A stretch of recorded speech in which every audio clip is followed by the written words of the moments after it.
somewhere beyond an oasis in Egypt's western desert, an army disappears from the historical record. The famous version says 50,000 Persian soldiers were swallowed by a wall of sand. But that is not what archaeology has proved. It is a tale inside an ancient text, and even that text tells us where the tale came from. So did an army vanish in the desert? Or did history lose the ending to a very different story?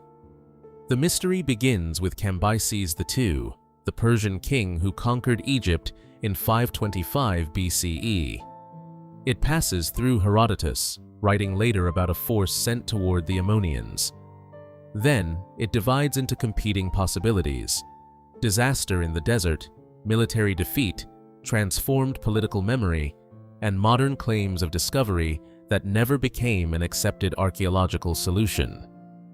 To follow the evidence, we have to separate three things that are often blended together: what Herodotus reports, what the ground has actually revealed, and what later investigators believe may have happened. In 525 BCE, Cambyses II brought Egypt under Achaemenid rule after victory at Pelusium. The surviving image of his reign is complicated. Greek and later classical traditions often portray Cambyses as violent, impious, and unstable. Yet contemporary Egyptian evidence does not confirm every later story of desecration and destruction. That does not make the ancient writers useless. It means their portrait has to be read critically. Herodotus places the Lost Army episode inside a sequence of ambitious campaigns after the conquest. His version describes operations projected toward Carthage, south toward Ethiopia, and west toward the Ammonians. The Western expedition is the one that disappears from ordinary report. Herodotus was not an eyewitness to the alleged march. He wrote later, in the 5th century BCE. More importantly, he shows us when he is passing on a report rather than claiming direct knowledge. That distinction is the key to the entire mystery.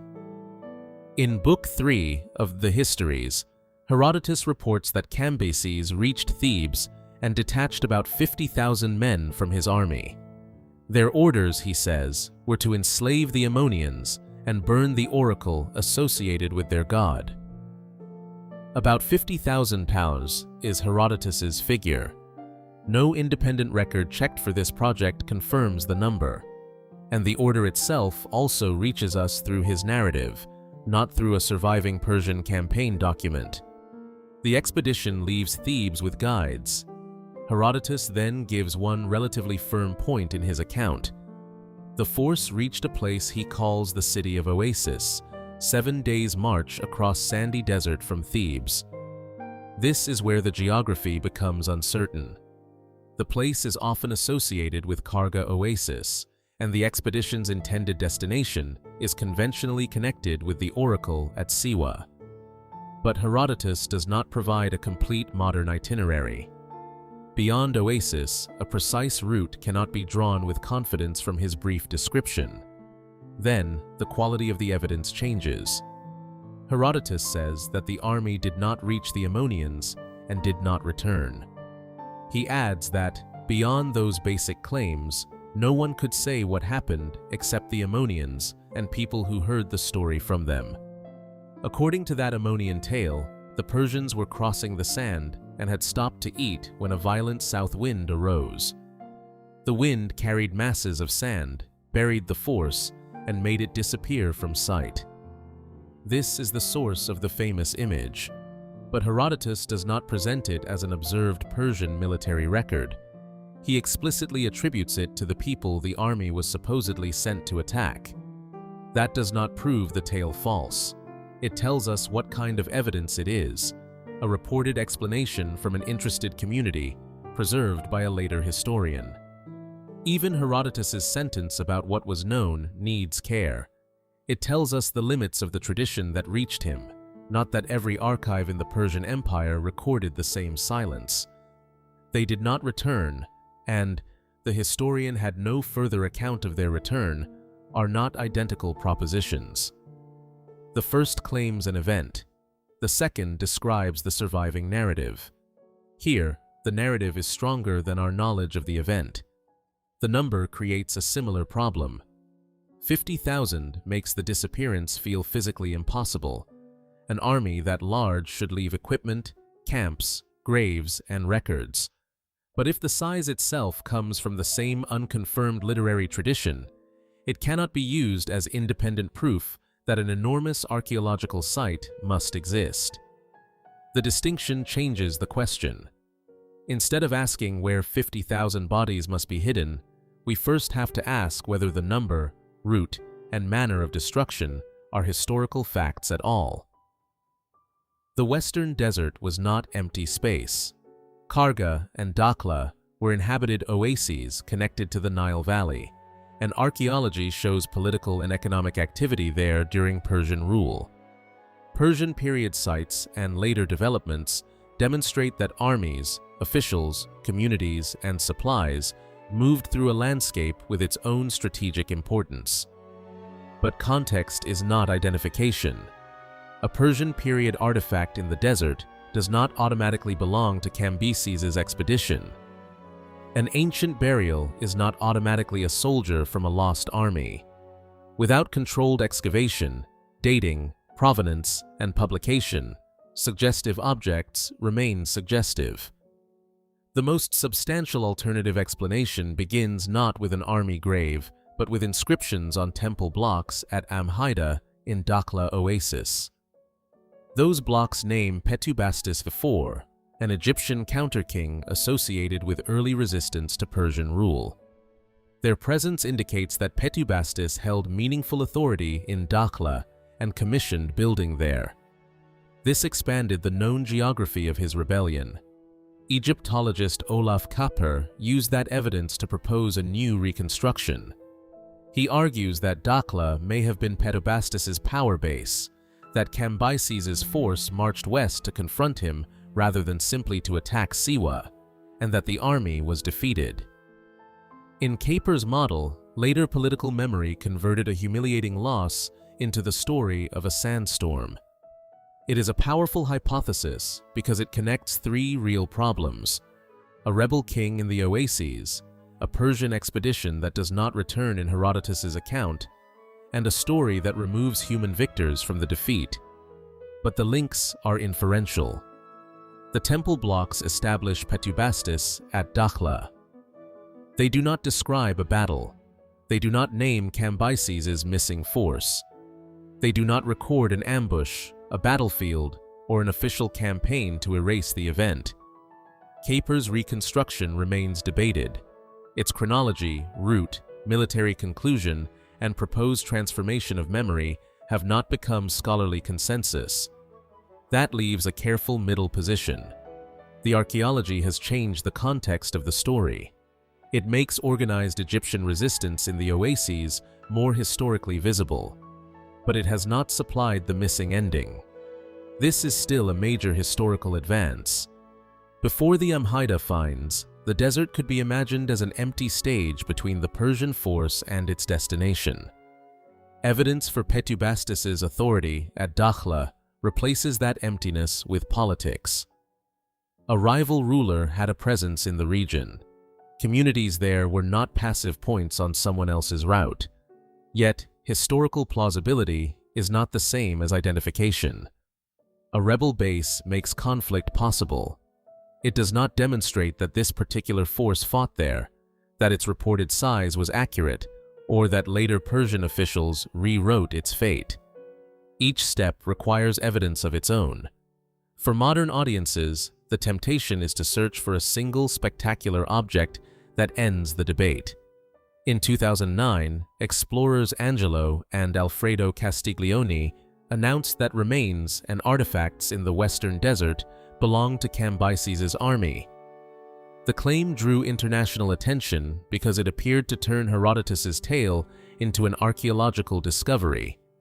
But the announcement did not become an accepted identification. Contemporary reporting said Egyptian antiquities authorities rejected the claim as unfounded or misleading, and noted that the explorers lacked excavation authorization. No peer-reviewed excavation publication checked for this project established the materials as the Lost Army. That does not allow us to call the reported objects fraudulent. It means their connection to the army was never authenticated in the scholarship reviewed here. The episode exposes a recurring problem in Lost Army stories. A desert object can be ancient. It can even be Persian. Neither fact, by itself, links it to one specific force described by one later author. The same warning applies to human remains.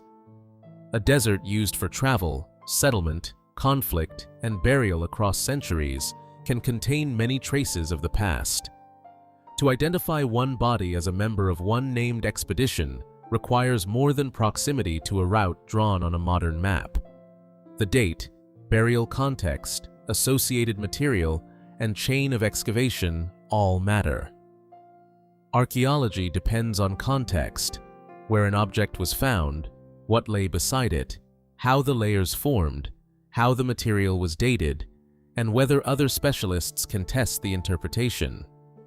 Remove that context, and a weapon-shaped object becomes a headline before it becomes evidence. The real turning point, then, is not a discovery. It is the moment we stop asking which dramatic ending we prefer. Herodotus gives us a force, a mission, a last reported waypoint, and an attributed tale.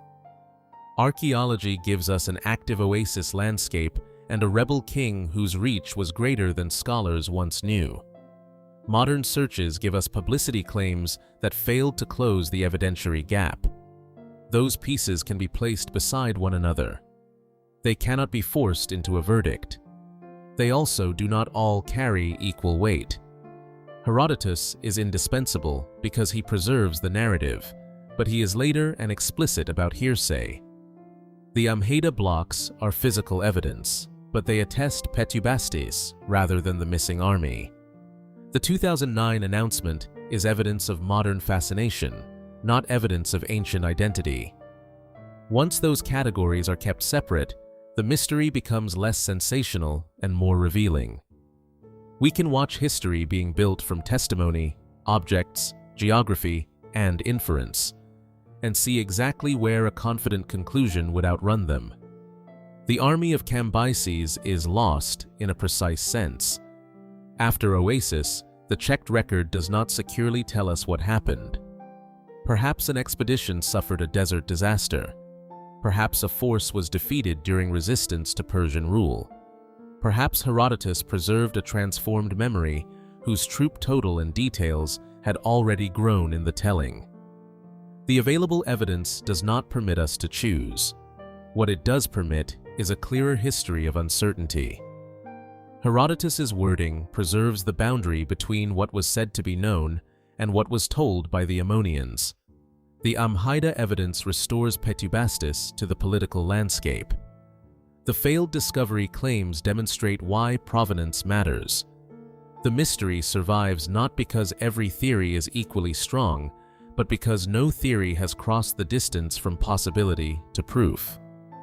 An army did not need to vanish supernaturally to disappear from history. Records could fail. Defeats could be reshaped. Numbers could expand as stories traveled. A community could explain an enemy's fate in terms meaningful to itself. A later historian could preserve that explanation while openly naming its source. More than 2,000 years later, the desert still offers what the ancient text does not: space in which almost any ending can be imagined. But responsible history is not the art of filling empty space. It is the discipline of showing where the evidence ends. Herodotus reports that a force left Thebes and reached Oasis. He reports an Ammonian tale of burial by sand. Archaeology reveals a rebel king at Dakhla, but no proven battle with this army. Modern explorers announced a discovery, but it did not become an accepted identification. So the army of Cambyses remains lost, not confirmed beneath a dune, and not securely restored to a battlefield, but suspended between ancient narrative and incomplete evidence. The mystery is real. The famous ending is still only one story about it.